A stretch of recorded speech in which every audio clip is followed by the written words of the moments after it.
They thought I was forgetting things, that I was slipping, that I couldn't tell the difference between what really happened and what they said happened. So I let them believe it. For 6 months, I nodded, smiled, and apologized for things I never did, while recording every word they said. And on the day they tried to take everything from me in court, I pressed play. Hello, dear. Grace here. If this already feels wrong to you, you're not alone. Tell me in the comments, have you ever felt someone twisting reality around you? And don't forget to like and subscribe. Let's begin. My name is Margaret Bellamy. I turned 80 last autumn, though my children seem to think I stopped keeping track of time long before that.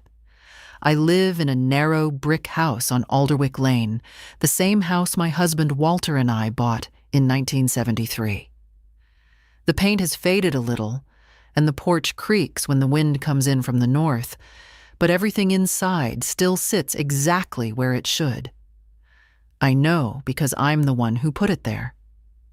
The first time Nolan said it, he was standing in my kitchen, holding a paper bag of groceries I hadn't asked for. He placed it on the counter, glanced at the stove, and sighed the way people do when they want to sound patient. "Mom," he said, "you left the burner on again." I looked at the stove. The burner was cold. I had made tea an hour earlier and turned it off, like I always do. "No, I didn't," I told him, calmly. He smiled, not kindly, gently maybe, but not kindly. "It's okay. You don't have to be embarrassed. Your dementia is getting worse, that's all." That was the first time he used the word. Dementia. It landed softly in the room, like dust. Easy to ignore at first. Easy to pretend it would settle and disappear. 2 days later, Celeste came by. She walked in without knocking, like she always does, wearing that perfume that smells like citrus and something sharp underneath. She opened my freezer, then called out from the kitchen, "Mom, why are your glasses in here?" I stepped in behind her. My glasses were sitting on the top shelf, next to a bag of frozen peas. I had been wearing them 20 minutes earlier. "I didn't put them there," I said. Celeste turned, eyebrows raised just enough to suggest concern. "You don't remember?" I didn't answer right away. I simply took the glasses, wiped them with the edge of my cardigan, and put them back on my face. Everything sharpened again. The edges of the cabinets, the fine crack in the tile near the sink, the look on her face. "It's starting," she said quietly. "We need to talk to someone." By the end of the week, Bryony had told Mrs. Calder from across the street that I'd gotten confused walking back from the mailbox. I hadn't. I remember the mailbox perfectly. The hinge sticks slightly on damp mornings. That day it was dry. 3 children. 3 separate incidents, all pointing in the same direction. If it had been just one of them, I might have argued harder, raised my voice, called them out. But there's something unsettling about agreement. When 3 people tell you the same thing in the same calm tone, it starts to sound less like an accusation and more like a diagnosis. That's when I decided to stop correcting them. Not because I believed them, because I didn't. The real reason came to me later that night, sitting in Walter's old armchair with a cup of chamomile gone cold in my hands. I went over each moment again, the stove, the glasses, the story told to the neighbor, and I realized something that didn't fit. They weren't worried. They were rehearsed. The next morning, Nolan came back, this time with a softer voice, a slower step, as if approaching something fragile. "Mom," he said, "we've been thinking. Maybe it's time we start helping you manage things. Just small stuff. Bills, appointments, nothing serious." I nodded. "Of course," I said. I forget things now. He looked relieved. Too relieved. That afternoon, I took a walk to Gresham's Hardware, the one Walter used to love. The bell above the door still rings too loudly, and the shelves smell faintly of oil and old wood. I didn't go there for nails or screws. I went there because they sell small recorders. Simple ones, meant for taking notes or dictation. I bought 2. One I slipped into the pocket of my cardigan. The other I tucked beneath the lace runner on my living room table, right where Nolan liked to sit. When I got home, I made myself a proper supper, poached haddock with a bit of dill and a slice of rye, and waited. That evening, all 3 of them came. They sat in my living room, speaking softly, as if I might shatter if they raised their voices. They asked me questions I already knew the answers to. The date, the president, my own birthday. I answered slowly, sometimes correctly, sometimes not. And every time I hesitated, they exchanged a look, not of fear, of confirmation. Later, when they thought I had fallen asleep in the chair, I heard Nolan's voice again, lower now, almost businesslike. "It's progressing faster than I expected," he said. Celeste replied, "We need documentation. Doctor, maybe a formal evaluation." Bryony added, "And the house. We should start thinking about the house." I didn't move. I didn't open my eyes. But my hand, resting against the arm of the chair, tightened ever so slightly around the small recorder hidden in my sleeve. That was the moment I understood. They weren't trying to help me remember. They were trying to make me forget who I was.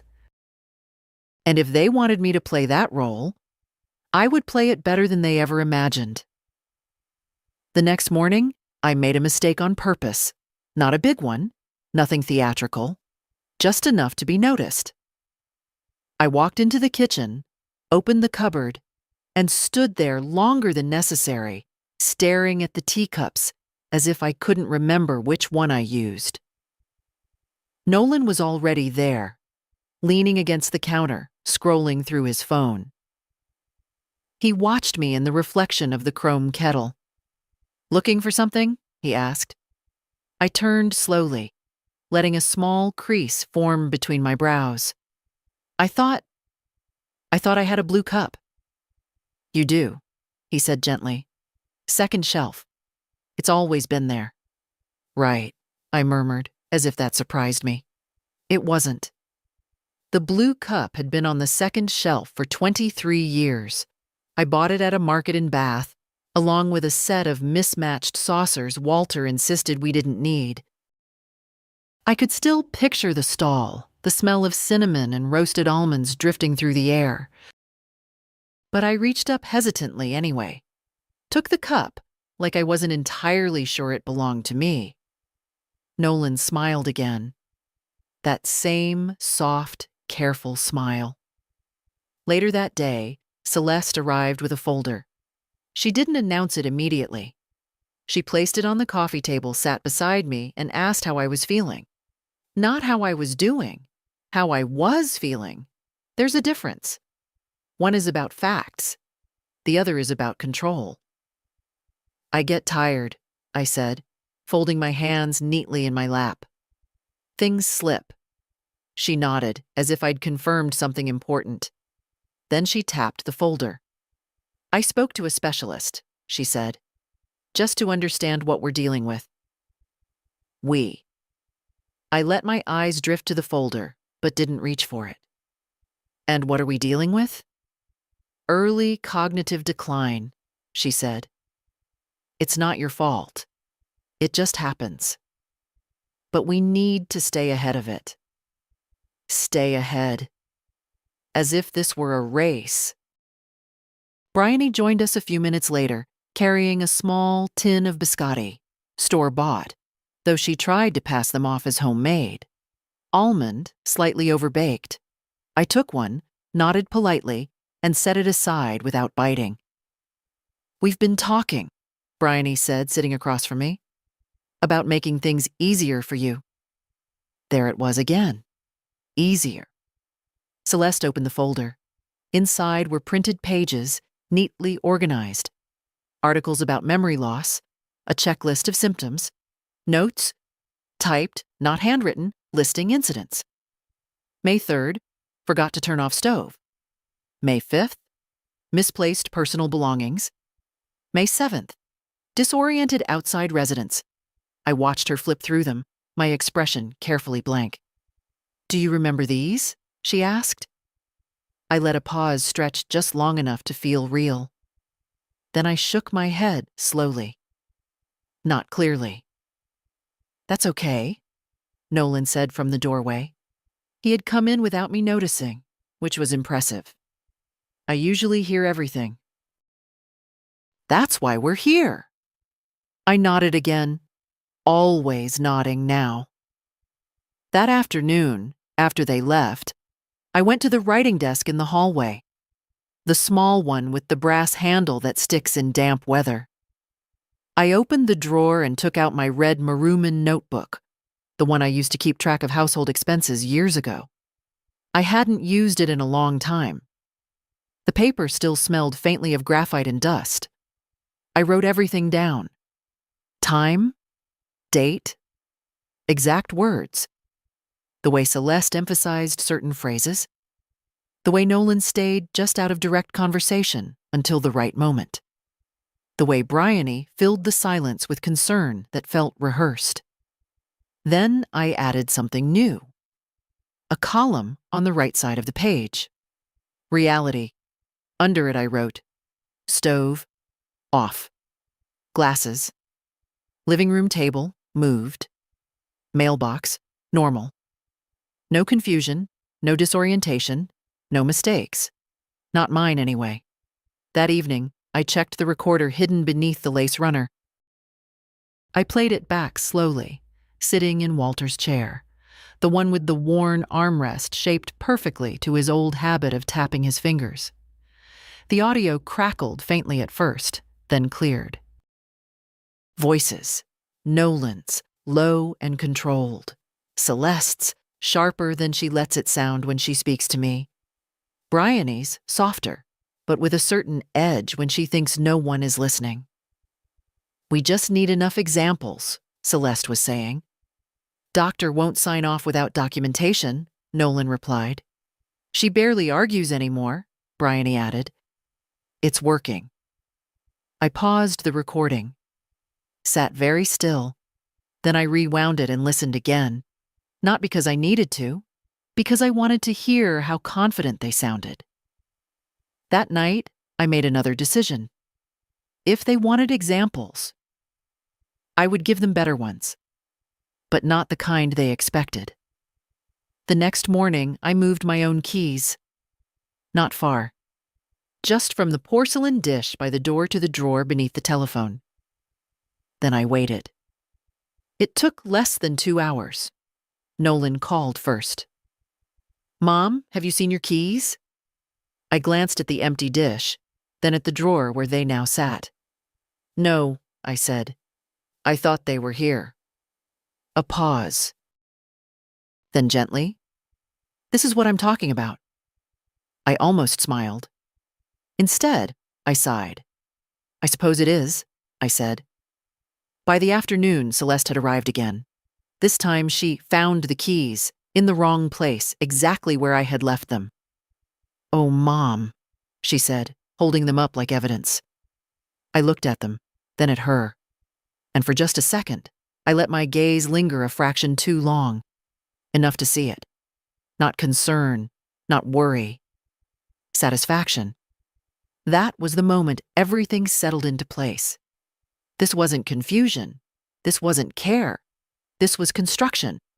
They were building something, a version of me, fragile, forgetful, manageable. I stood there in my own hallway, watching my daughter hold up my keys like proof of my decline, and realized something very simple. If they were building a story, I would control how it ended. I stopped reacting. That was the first real shift, Not outwardly. I still nodded, still hesitated at the right moments, still asked the occasional misplaced question. But inside, everything became quiet, precise, observed, measured, recorded. By the third week, they had grown comfortable. That's the thing about people who think they're in control. They relax too early. Nolan began visiting less cautiously. He moved through the house like it already belonged to him, opening drawers without asking, checking cupboards, glancing at papers left on the table. Once, I caught him standing in Walter's workshop, running his hand over the old brass calipers as if estimating their value. He didn't notice me in the doorway. "Those might fetch something," he muttered to himself. I made a soft sound with my slipper against the floor. He turned quickly, his expression rearranging itself into concern. "Mom, you shouldn't be standing here alone. You could trip." Trip. On a perfectly flat wooden floor I had walked across for 40 years. "I like it here," I said quietly. "You don't always know what's safe anymore," he replied. I lowered my gaze. "Of course," I said. That evening, I labeled a small envelope and tucked it behind a row of old cookbooks in the kitchen. Inside were two things: a spare memory card from the recorder, and a handwritten note with one word underlined twice. Workshop. Not for them. Celeste, meanwhile, became more methodical. She started calling instead of visiting. Short, controlled conversations, always circling the same topics. Did I remember to take my medication? Had I paid the electricity bill?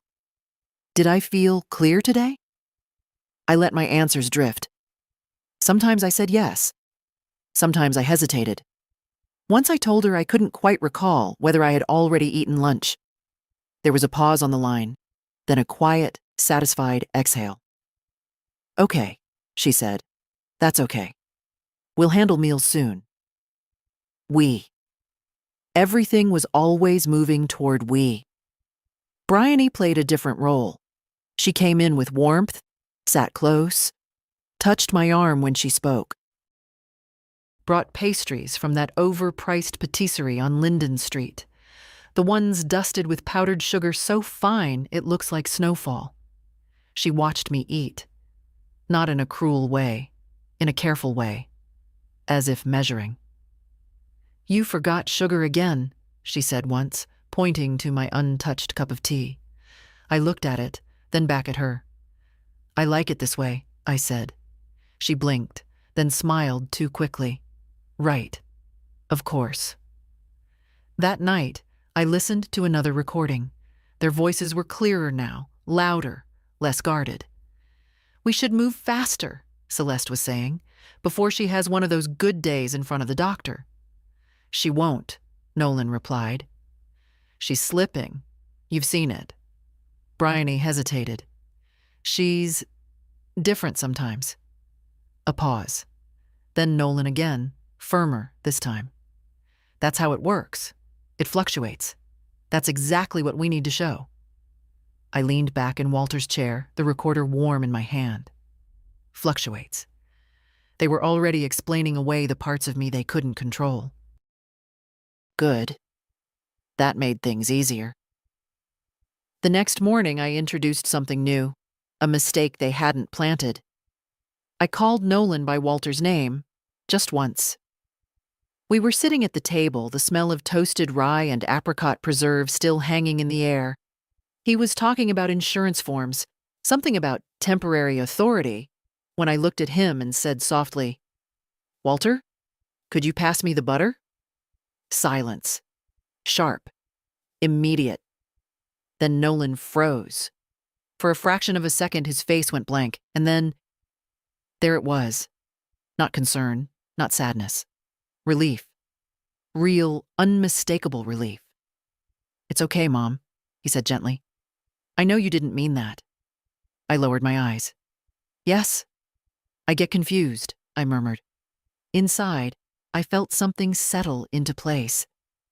That one moment told me more than weeks of observation. They didn't just want me to seem forgetful. They needed it. Needed me to cross a line, to become someone else, so they could take what was mine. I picked up my teacup slowly, letting my hand tremble just enough to be seen. And for the first time since this began, I understood the full shape of it. Not suspicion, not worry. A plan. Carefully built. Patiently executed. And now, fully revealed. I took a small sip of tea, bitter without sugar, exactly the way I preferred it. Then I set the cup down and smiled faintly. If they wanted me to disappear, they were going to have to work much harder than that. The appointment was Celeste's idea. Of course it was. She called 2 days in advance, her voice wrapped in that careful tone she had perfected. "Mom, we've scheduled a checkup," she said. "Just routine. Nothing to worry about." Routine. That word again. By the time we arrived at the clinic, I already knew this wasn't routine. Celeste walked half a step ahead of me, guiding without touching, as if she needed to be seen leading. Nolan met us in the waiting room, standing when we approached, offering me a smile that didn't quite reach his eyes. Bryony came last, breathless, carrying a paper cup of coffee she didn't drink. 3 of them, 1 of me. We were called in together.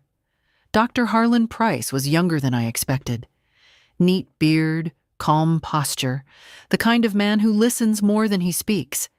He greeted me directly, not them, which I noted immediately. "Mrs. Bellamy," he said, "how are you feeling today?" I let a small pause settle between us. "Some days are clearer than others," I replied. Behind me, I heard Celeste shift in her chair. Dr. Price nodded. "That's understandable. Why don't we talk a bit? Just you and me." Before I could respond, Celeste leaned forward. "Doctor, I actually prepared a list of incidents just so you have a full picture." She slid a neatly typed document across the desk. There it was. Not concern. Evidence. Constructed. Dr. Price glanced at the pages, then back at me. "We'll review everything," he said calmly. "But first, I'd like to hear from Mrs. Bellamy directly." Celeste's smile tightened. We began. Simple questions at first. Date, location, a short sequence of numbers to repeat. I answered slowly, not incorrectly, just unevenly. I let 1 number slip, hesitated on the month, asked him to repeat a question I had heard perfectly the first time. Just enough. Always just enough. I could feel Celeste watching me, waiting for confirmation. And then Dr. Price asked something different. "Do you feel safe at home?" The room shifted, not visibly, but I felt it. I tilted my head slightly as if the question confused me. "Safe?" I repeated. "Yes," he said. "Comfortable, in control of your environment." I let my gaze drift, not to him, but to Celeste, then to Nolan, then to Bryony. 3 faces, 3 expectations. I forget things," I said quietly. A small exhale from Celeste. "But I know my home," I added. Silence. Dr. Price nodded slowly, making a note.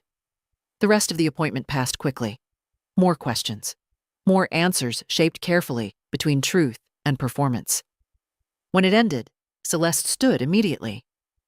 "So what do you think?" she asked. Dr. Price didn't answer right away. "I'd like to schedule a more detailed evaluation," he said, "just to be thorough." Celeste nodded too quickly. "Of course." Outside the clinic, Nolan placed a hand lightly on my shoulder. "You did great, Mom," he said. Great. As if I had passed something, or failed. That evening I returned alone, not through the front. Through the side entrance, past a narrow corridor that smelled faintly of antiseptic and old paper. Dr. Price agreed to see me. Alone. He closed the door gently and sat across from me, hands folded. "You don't seem confused," he said. "No," I replied. A long pause. Then I reached into my cardigan and placed the small recorder on his desk. "I'm not," I said quietly. "But they need me to be." He didn't touch the recorder, didn't interrupt, just watched me. "I'd like a full evaluation," I continued. "Documented, private." He nodded once. "Understood." I stood to leave, then paused at the door. "One more thing," I said, turning slightly. "If they ask, I'd like you to tell them exactly what they expect to hear." Dr. Price studied me for a moment, then slowly. He nodded again. "All right." I walked out into the late afternoon light, the air cool and steady against my face. For the first time since this began, I wasn't reacting. I was arranging. They had their version of me. Now, so did I. After the appointment, they changed. Not all at once, but enough. There's a certain shift that happens when people think they're close to getting what they want. Their patience thins, their voices sharpen at the edges. The performance slips. Nolan started coming earlier in the day, unannounced. He would walk straight in, keys already in hand. Keys I never gave him, though I knew exactly when he had copied them. He began checking things openly now. Mail, drawers. Even the small wooden box where I kept old receipts tied with twine. "Just making sure everything's in order," he'd say. Order. I watched him once as he stood by the hallway table, flipping through a stack of envelopes. His fingers paused when he saw the bank logo on one of them.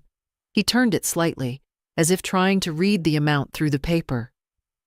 I made a soft sound behind him. He didn't jump this time. He just turned, slow and composed. "Mom, you shouldn't sneak up like that." "I didn't," I said. He smiled. Thin this time. "Right." Celeste moved faster. She brought someone with her one afternoon, a man in a tailored coat, who introduced himself as just a friend. He walked through my living room with polite interest, nodding at the furniture, glancing at the walls, the windows, the structure. I recognized the type immediately. Not a friend, an evaluator. "Lovely space," he said. "Plenty of natural light." Celeste stood beside him, arms crossed, watching me instead of him. I let my gaze wander as if I couldn't quite follow the conversation. "Do I know him?" I asked. "No," she said quickly.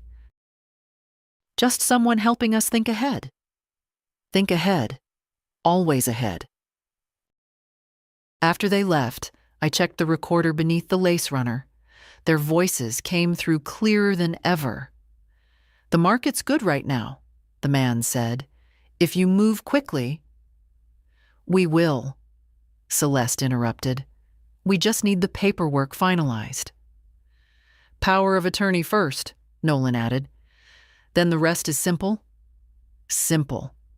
I replayed that word twice before turning the device off. That evening, I moved something else. Not keys this time. Mail. I took a bank statement, one I had already reviewed, and placed it inside a cookbook on the third shelf. Then I waited. It didn't take long. The next morning, Bryony found it. "Oh, Mom," she said softly, holding it up like something fragile. "This was hidden in the wrong place." Hidden. I looked at the envelope, then at her. "I must have forgotten," I said. She nodded slowly, but her eyes flickered. Quick. Sharp. Not concern. Calculation. That same afternoon, I made a call. Not from the kitchen, not from the living room, from Walter's workshop. The one place they didn't linger. Too much dust. Too many tools.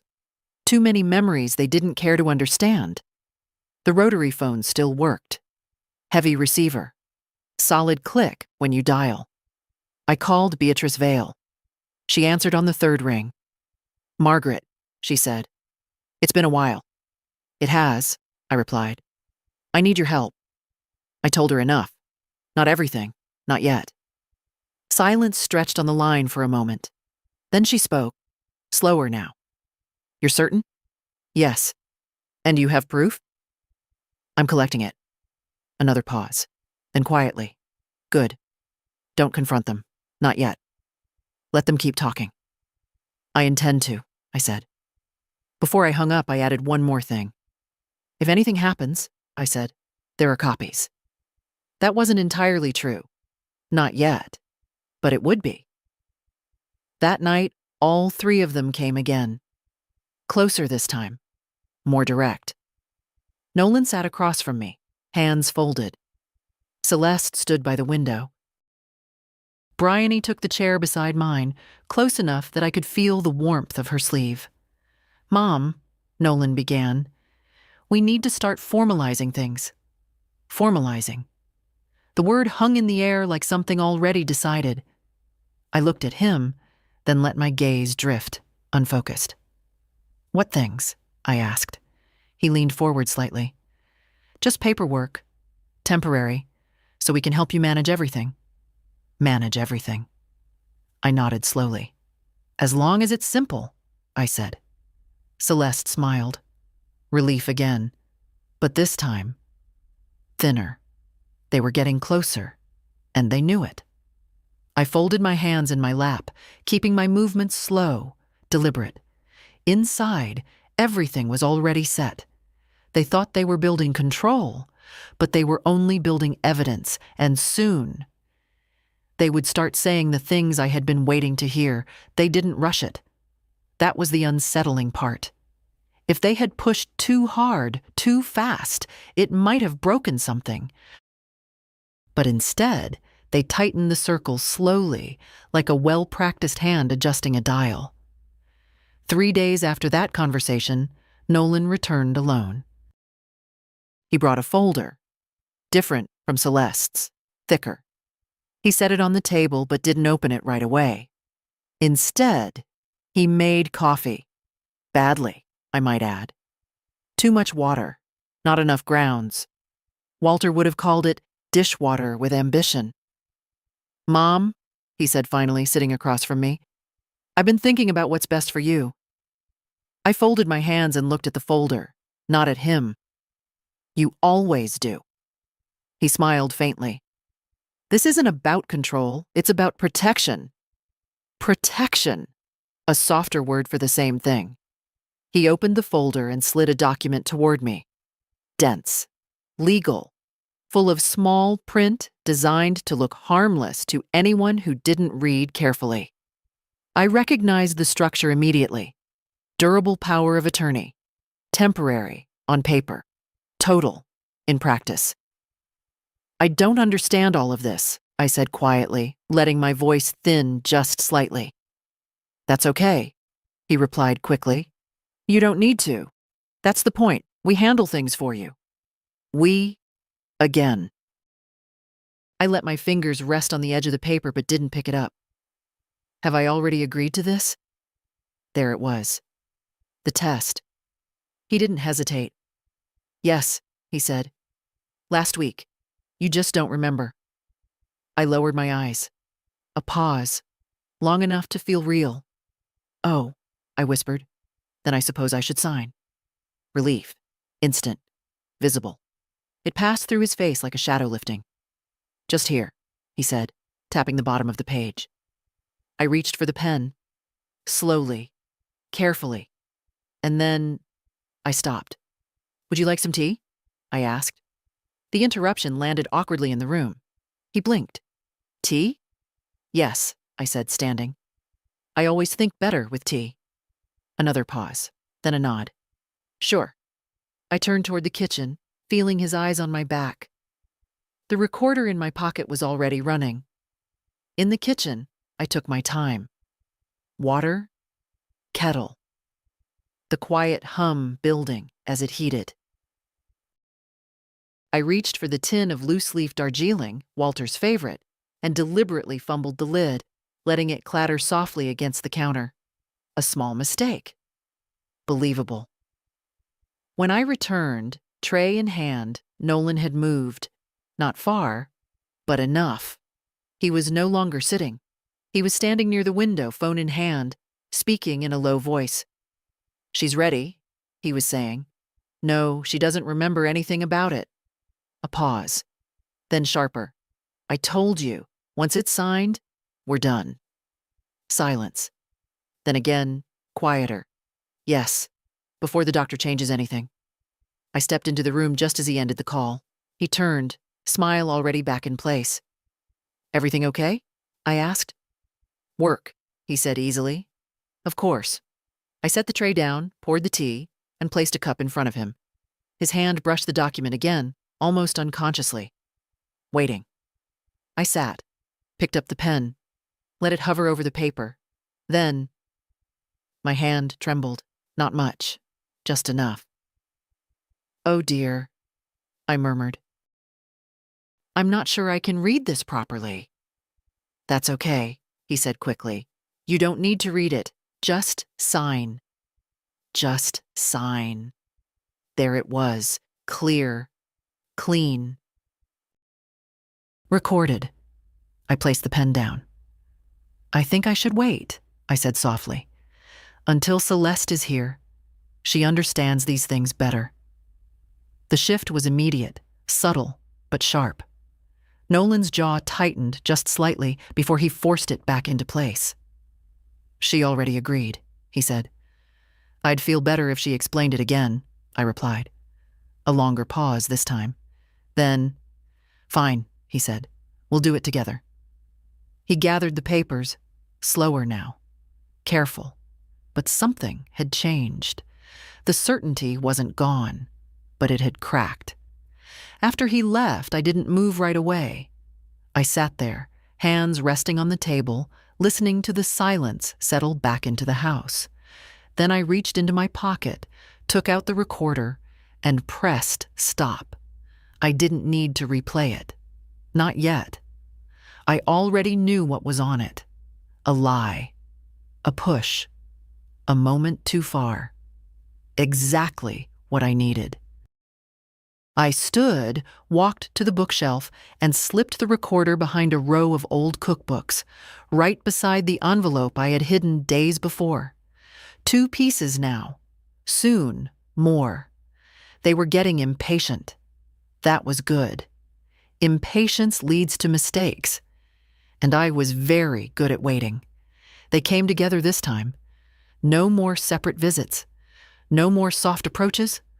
All 3 of them stood in my living room that afternoon, and the air felt different, tighter, less patient.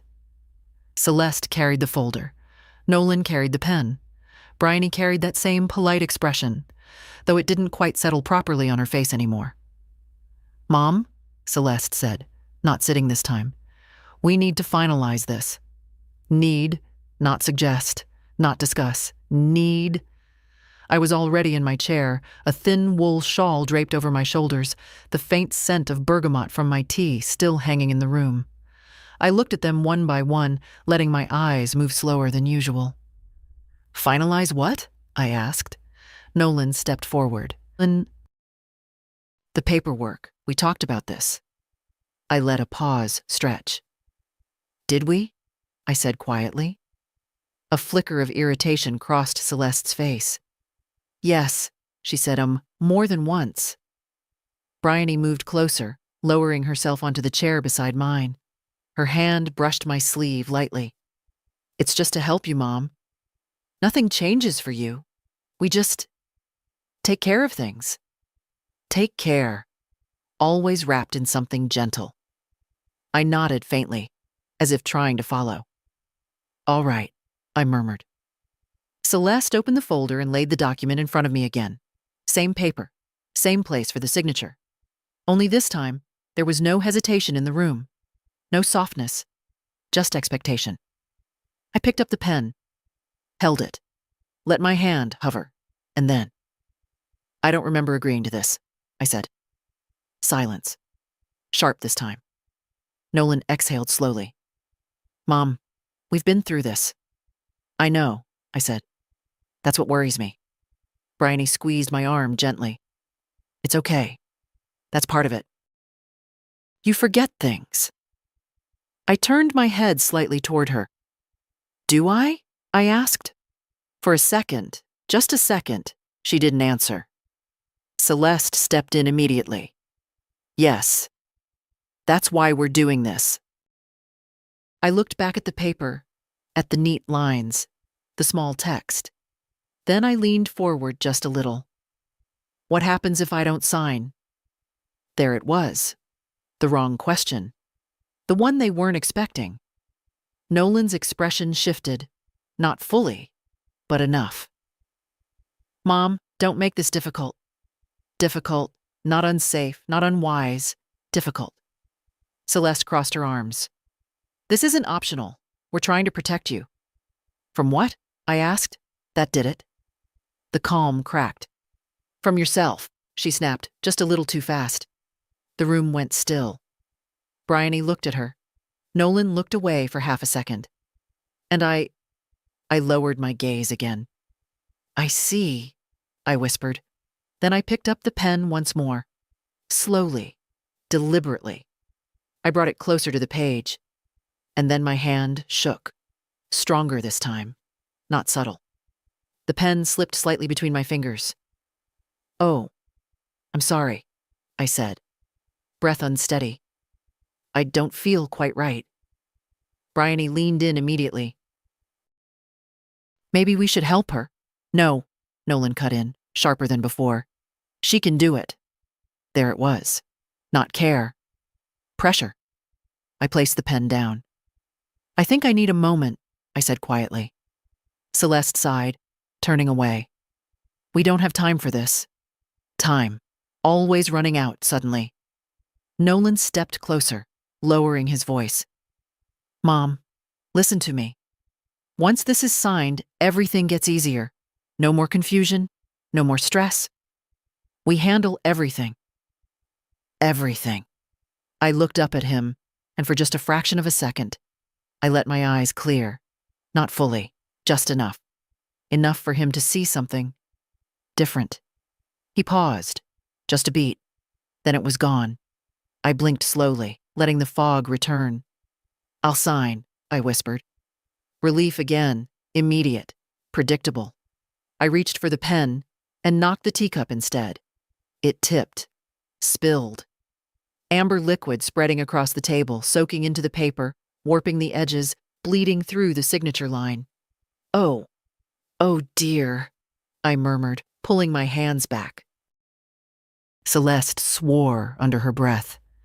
Nolan grabbed the papers, lifting them, but it was too late. The ink had begun to run, the lines blurring into soft, unreadable shapes. It's fine, Bryony said quickly. We can print another copy. But Nolan didn't answer. He was staring at the document, at the damage. Jaw tight. Something in his patience had finally snapped. Unbelievable, he muttered, not loudly, but clearly. I sat back in my chair, hands folded again, watching the tea drip slowly from the edge of the paper onto the wood. Inside, everything was perfectly still. Because that moment, that single, careless word, was worth more than any signature. And it was recorded. After that, they stopped pretending it was delicate.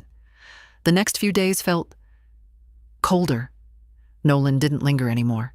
He came in, checked what he needed, and left. No small talk. No careful tone. Just movement. Purpose. Celeste called less, but when she did, her voice had lost that polished softness.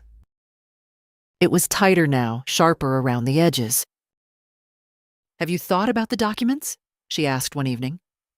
I'm trying, I replied. A pause. That's not good enough, she said quietly. Not good enough. I let that sit between us. I'll do better, I murmured. She didn't answer right away. Then, you need to. The line went dead. Bryony was the only one who still tried to keep the warmth alive, but even that had started to crack.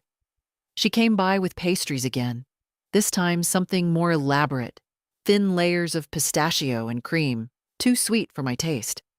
She watched me take a bite. "You used to love these," she said.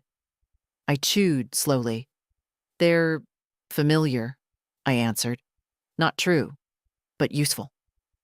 That night, I made another move, a deliberate one. I mentioned something that didn't exist.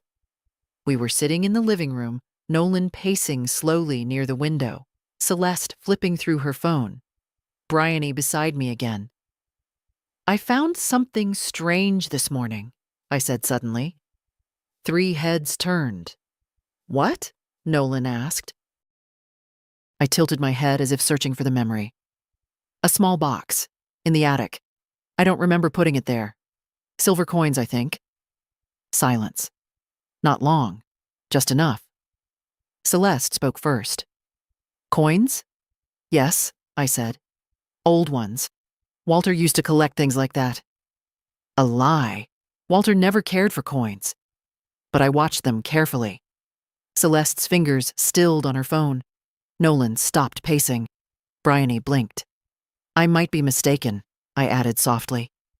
"You know how it is." "Yes," Nolan said quickly. "Of course." Too quickly. That was all I needed. The next morning, I stayed downstairs, waited, listened.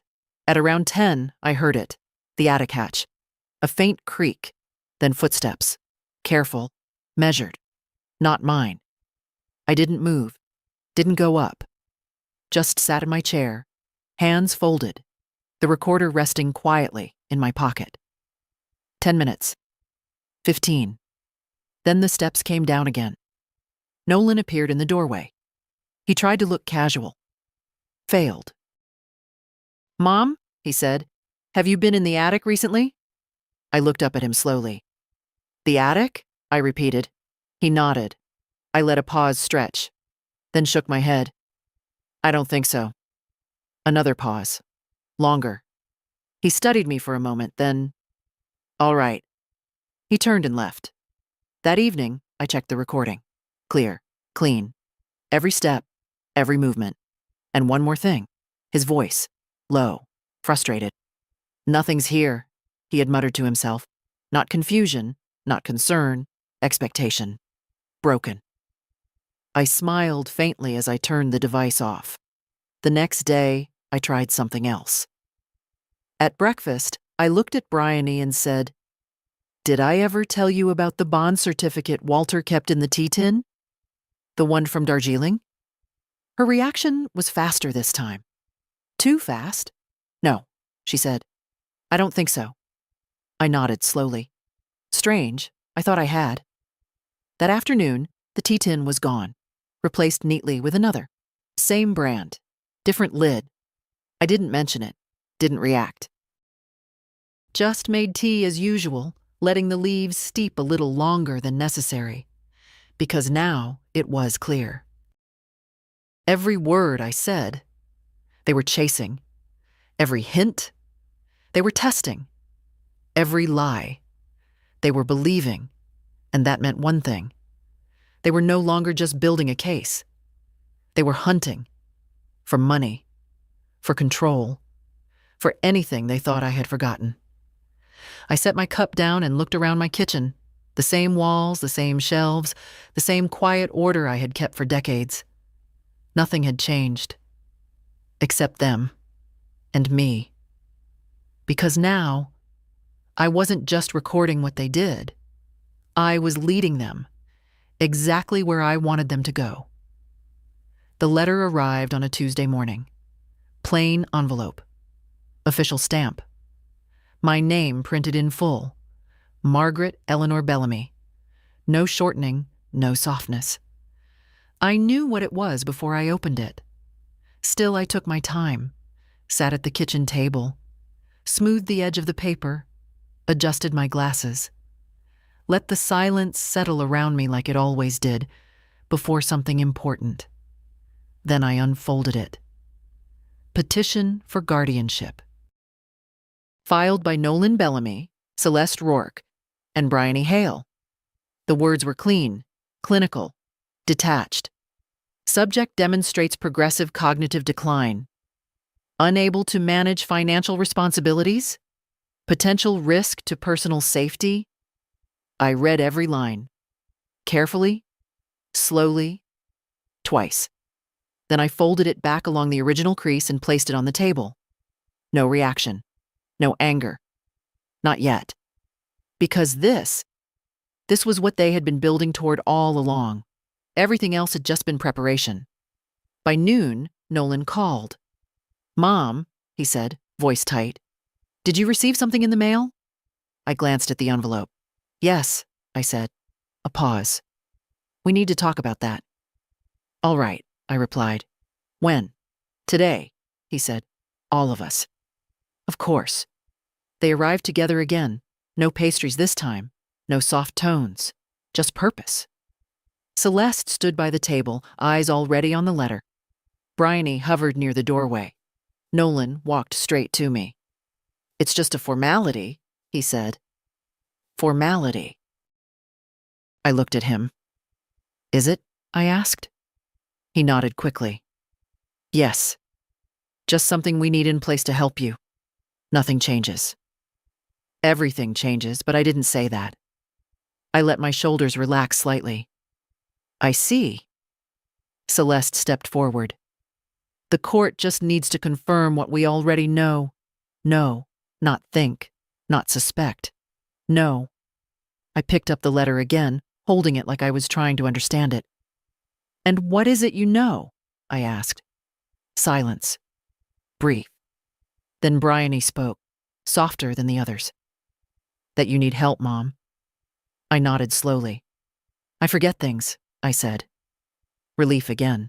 That same quiet release in the room. "Yes," Nolan said. "Exactly." I placed the letter back down. "Then I suppose we go to court?" I said. That caught them. Just for a second. "You don't have to come," Celeste said quickly. "We can handle it." "No," I interrupted gently. "I think I should be there." A pause. Longer this time. Then Nolan forced a small smile. "Of course. If that's what you want." It wasn't what I wanted. It was what I needed. That evening, I didn't sit in the living room. I went to the workshop, closed the door, and took everything out. The recorders, the memory cards, the notebook, pages and pages of dates, times, words. I laid them all out on Walter's old workbench, right beside his tools. Ordered, precise, complete. Then I made one more call. Beatrice answered immediately. "It's time," I said. "I assumed as much," she replied. "I have everything," I added. A pause, then quietly, "Good. Bring it all tomorrow. And Margaret?"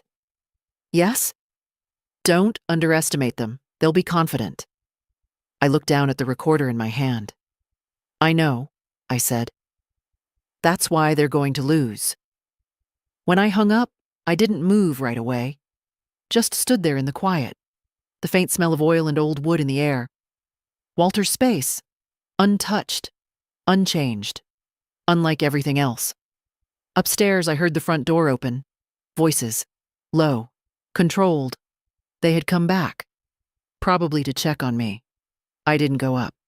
Not yet. Instead, I reached for the last empty envelope I had, slipped a copy of everything inside, and wrote one name on the front, Leora, just in case.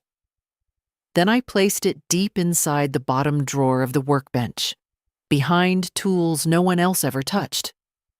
By the time I walked back into the house, my steps were slow again, measured, careful, exactly the way they expected. Nolan looked up when he saw me. "Mom, where were you?" I blinked, let the pause settle, then gave him a small, uncertain smile. "I'm not sure," I said. He nodded, satisfied. And that was the last time he believed he was in control. The courtroom was smaller than I expected. Quiet, bright in a way that felt almost artificial, like everything inside it had been arranged to look calm, no matter what was said within those walls. I sat at the table beside Beatrice Vale, hands folded neatly in my lap. My cardigan was buttoned wrong on purpose, one button off, just enough to be noticed. Across from me, my children. Nolan in a pressed suit, composed, confident. Celeste with a folder already open, pages marked, prepared. Bryony with that same soft expression, though her eyes kept shifting, never settling. They looked ready, certain. The judge entered. Formalities began, names, dates, statements. And then Nolan stood. "Your Honor," he began, voice steady, practiced. "We are here because our mother is no longer capable of managing her affairs. We've tried to support her, but her condition has progressed." Progressed, he spoke smoothly. Carefully chosen words, concern wrapped around every sentence. Celeste followed. She described incidents, the stove, the glasses, the confusion, the wandering. Each one delivered with precision, as if reading from something memorized. Bryony spoke last, softer, more emotional. "We just want her to be safe," she said. Safe. That word again. I kept my eyes lowered, hands still, exactly what they expected. Then Beatrice stood. "Mrs. Bellamy would like to respond," she said. A pause. All eyes turned to me. I lifted my head slowly, let my gaze settle, not on the judge, but on them, just for a moment. Then I looked forward. "I forget things," I said quietly. Relief, immediate. I saw it in Nolan's shoulders, in Celeste's breath, in the way Bryony's expression softened. "Yes," Nolan added quickly, "that's exactly. And I remembered something important," I continued. Silence. Sharp. Unexpected. Beatrice didn't move, didn't interrupt, just waited. I reached into my bag, slowly, deliberately, and placed the small recorder on the table. Nolan frowned. Celeste leaned forward. Bryony froze. "What is that?" Nolan asked. I looked at him, clearly, fully. "For 6 months," I said, my voice steady now. I listened very carefully. No hesitation, no confusion, nothing left of the version they had built. Beatrice pressed a button. The first recording filled the room. "We just need enough examples," Celeste's voice echoed. Nolan's voice followed.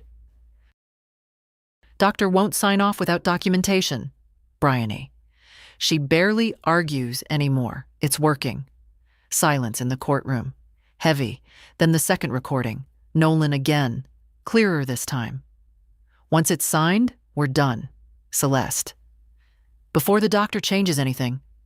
A shift. Subtle, but real. The judge leaned forward. Nolan stood abruptly. This is out of context." Beatrice raised a hand. "There's more." And there was. The attic. "Nothing's here?" The tea tin, movement, searching, the papers.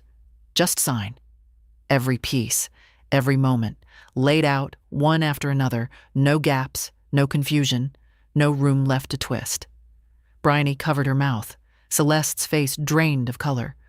Nolan tried to speak again, but the words didn't come the same way anymore. Not smooth. Not controlled. This is manipulation," he said. But even he didn't sound convinced. I sat still, watching. Not with anger, not with triumph. Just clarity. Because this was the first time in months that I wasn't pretending. I'll be honest with you, this is the moment most people don't prepare for. When truth stops being quiet and starts being undeniable. Tell me, what would you have done in her place? And would you have waited this long? I folded my hands again, looked at the judge, and said, calmly, "I am not the one who forgot who I am." The room stayed silent, and for the first time since this began, they had nothing left to say. For a moment, no one moved. Not the judge, not the clerk. Not even the air in the room, it seemed. Then everything shifted at once. "Your Honor, this is a violation," Nolan started, his voice no longer smooth, no longer controlled. It broke at the edges, sharp and uneven. "Sit down, Mr. Bellamy," the judge said, calm but firm. And Nolan sat. Not because he wanted to, because he had to. Celeste leaned forward, her fingers tightening around the edge of the table. "Those recordings are taken out of context," she said. "We were discussing care, planning. You can't—" Beatrice didn't even raise her voice. "We have timestamps, full transcripts, and corroborating evidence." Corroborating. Such a simple word, such a heavy one. Bryony didn't speak at all. She just stared at me. Not with anger, not even with fear, but with something quieter. Recognition. The judge adjusted his glasses and looked down at the documents in front of him. "Mrs. Bellamy," he said, "I'd like to clarify a few things." I nodded.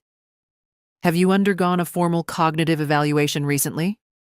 "Yes," I said. "Privately?" "Yes." Beatrice slid a document across the table. "Dr. Harlan Price's report. Clear, detailed, precise.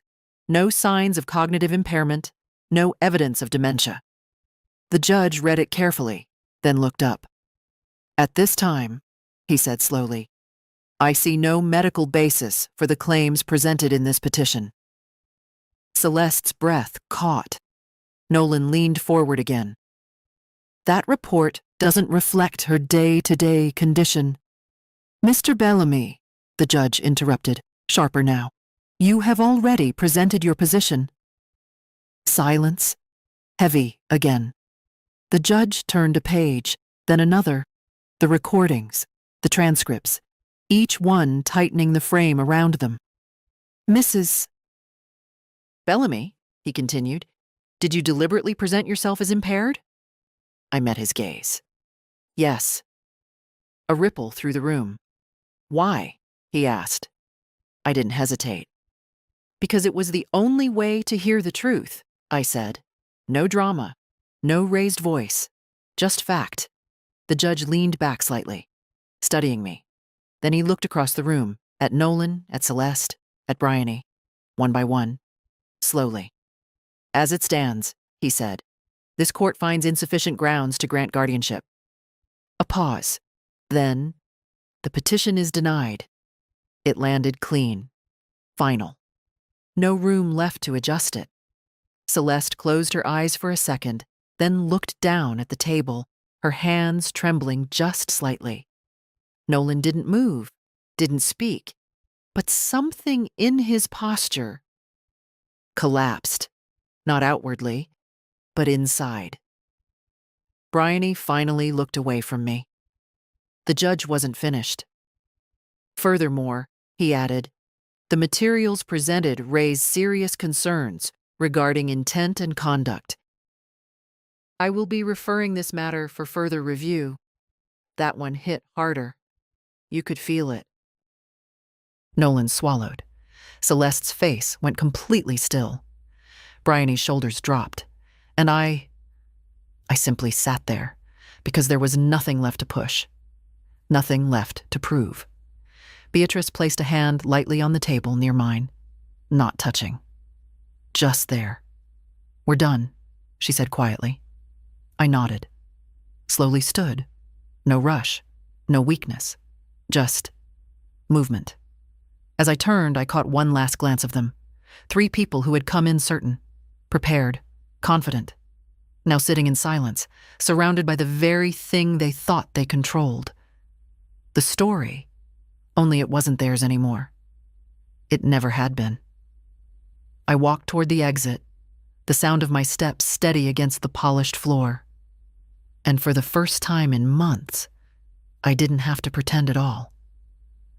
The hallway outside the courtroom felt quieter than it should have. Not silent. There were still footsteps, distant voices, the faint hum of something mechanical. But none of it touched me. It all stayed somewhere else. I walked slowly, not because I needed to, but because I wanted to feel every step. Beatrice said something beside me. I don't remember what. It wasn't important. The door behind us opened. Footsteps. Faster this time. Mom. Nolan, of course. I stopped, turned. He looked different now, not composed, not controlled. His tie was slightly loose, his jaw tight, in a way that no longer held anything together. We need to talk, he said. Need. Still that word. Celeste stood a few steps behind him, arms crossed, but not out of confidence anymore, out of habit. Bryony lingered near the wall, eyes lowered. I looked at all three of them. Calmly. We already did, I said. That wasn't... Nolan started, then stopped himself. This got out of hand. Out of hand. I almost smiled. You filed a petition to declare me incompetent, I said. That feels quite in hand. Celeste stepped forward. You manipulated the situation, she said, her voice tight. You recorded us. Yes, I said. No hesitation. No apology. She blinked. I continued. Because you were already planning everything. I just let you speak. Silence. Again. But different now. No control left in it. Nolan ran a hand through his hair, pacing once, then stopping. We were trying to protect you, he said, but even he didn't fully believe it anymore. I tilted my head slightly. From what? I asked. He didn't answer. Of course he didn't. Bryony finally looked up. Her voice, when it came, was quiet. We didn't think you'd go this far. I held her gaze for a moment. Neither did I said. That was the truth. For a second, something almost human passed between us. Regret, maybe. Then it was gone. Celeste straightened. So what now? She asked. Straight to it. Always. I took a breath, not deep, just enough. Now, I said, you live your lives. They waited, expecting more. There wasn't any. Nolan frowned. And you? I looked at him. Really looked this time. I keep mine, I said. That was it. No anger, no raised voice. Just a line drawn so clearly there was no stepping over it. I turned, walked away, didn't look back again. Outside, the air felt different. Cooler, cleaner. Leora was waiting near the steps, hands clasped tightly in front of her. When she saw me, she exhaled like she'd been holding her breath for hours. Grandma? I nodded. It's done, I said. Her eyes filled, but she didn't cry. Just stepped closer, careful, like she wasn't sure how solid the moment was. I knew, she whispered. I knew something was wrong. I placed a hand over hers. You listened, I said. That's enough. We stood there for a moment, the courthouse behind us, the noise of the world slowly returning. Come on, I said after a while. Let's go home. Not their home. Mine. Later that evening, I sat in Walter's workshop again. The same workbench, the same tools, the same quiet. I took the recorder out of my pocket, looked at it, turned it once in my hand. Then I placed it down beside his old brass calipers. No ceremony, no need. It had done its job. The house felt the same as always, but it wasn't. Because now, there were no footsteps I had to listen for, no voices I had to measure, no version of myself I had to perform, just space and time, and something I hadn't felt in a long while, clarity. I leaned back in the chair and closed my eyes for a moment, not to rest, just to be still. I'll say this plainly. She didn't win because she was stronger. She won because she paid attention when it mattered. If you were in her place, would you wait or would you act sooner? Write it in the comments. And if this story stayed with you, like, subscribe and come back.